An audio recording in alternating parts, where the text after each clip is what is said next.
Dernière vidéo. Pourquoi tu abandonnes toujours au bout de 2 semaines? Et j'ai oublié la suite. Comment casser le cycle? C'est bon, je m'en souviens. Bref.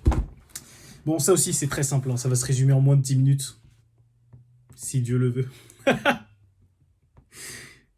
J'allais dire une dinguerie. J'allais dire une dinguerie, mais je me suis auto-censuré sur ma propre chaîne. Non, ça, c'est dingue. Bref. Qu'est-ce que j'allais dire? euh... Je suis en train de rigoler tout seul, c'est grave. Bref.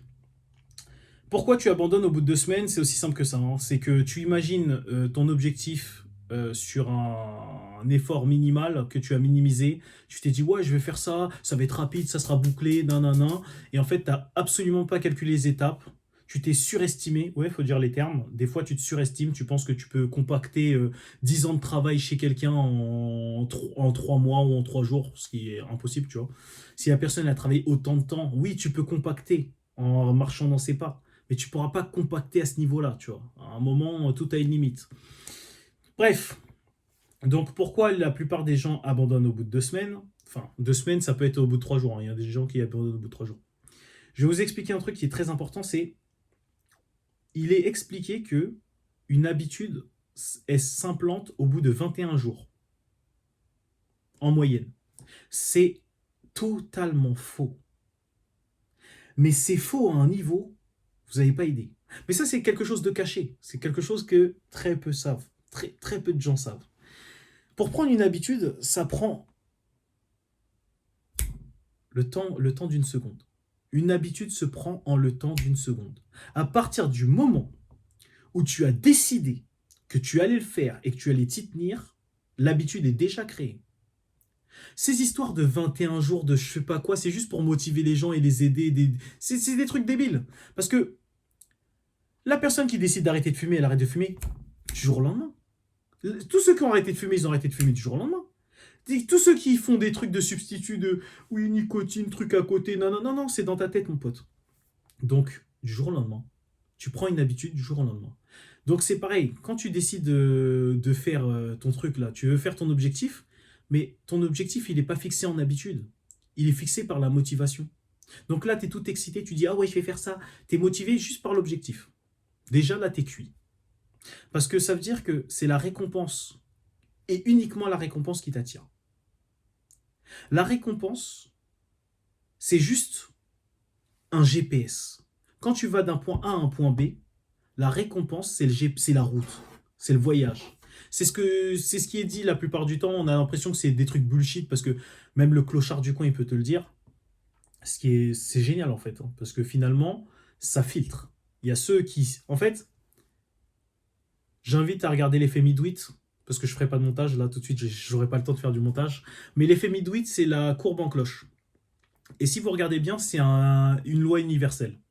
C'est une loi universelle parce que on commence tous, si je prends l'exemple, on commence tous en étant un enfant.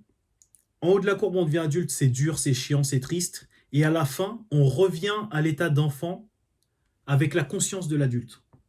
C'est-à-dire que on a foi comme un enfant, on croit en notre imaginaire, l'imagination, mais on a aussi la conscience de l'adulte de savoir, bon, ça c'est plutôt réalisable et possible, ça un peu moins. Tu vois. Et c'est ce qu'il faut. Il faut toujours le mix des deux. Quand il y a deux extrêmes, il faut toujours le mix des deux, et c'est le mix des deux qui prime. Voilà. Il fait froid, là il fait chaud, là il fait tiède, là on est à température ambiante.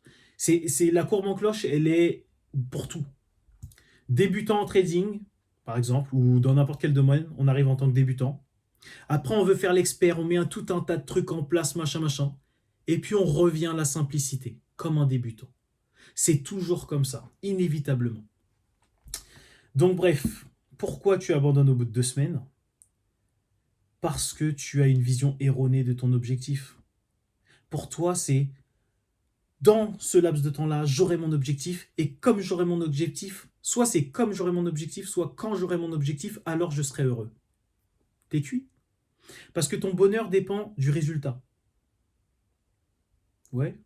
Et si tu as un résultat un peu différent, c'est comment en fait? Je sais pas, imaginons, moi, je veux une crêpe parfaite. Je veux que la crêpe soit lisse. Mais chaque fois que je retourne ma crêpe, il y a un petit point dessus. Bah, je serais jamais heureux alors que je mange des crêpes. Mon but, c'était de manger des crêpes. C'était de faire la pâte à crêpes. Mais je suis là à chaque fois, ma crêpe, elle a un petit point. J'ai pas eu le résultat que je voulais. Pourtant, j'ai un résultat très proche, hein, mais j'ai pas eu le résultat que je voulais. Oh bah, je suis triste, je suis fâché. J'hésite à recommencer la vidéo, j'ai l'impression que j'ai divagué de fou. Mais j'ai archi la flemme et je suis grave fatigué. Peut-être je la sortirai en bêtisier. Peut-être. Je sais pas. Ah, je vais la recommencer. Je vais la recommencer. C'est pas sérieux, c'est pas sérieux.